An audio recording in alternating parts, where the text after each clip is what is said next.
training prior to opening is about a week-long process, classroom and in-store, and then we're going through the progression, right? We're gonna talk a lot about customer experience and customer service, and we want to inspire them, so we want them to leave training excited about the business. We get into some analytical stuff, the financials, the P&Ls, how to keep things organized. It's important in a business. And then we talk about the team.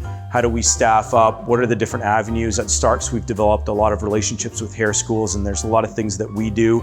But most importantly, when you onboard your team, how do we coach them? How do we prepare them for opening and for a great kind of start to their career at Starks? Because we hope if we do it right, and we can layer on top of that, they're going to be with us for a really long time. Employee retention is something that I'm proud of, particularly in the businesses that I've owned. My barbershops span all the way back to 10 years, and we have some employees that have been with us for a really long time.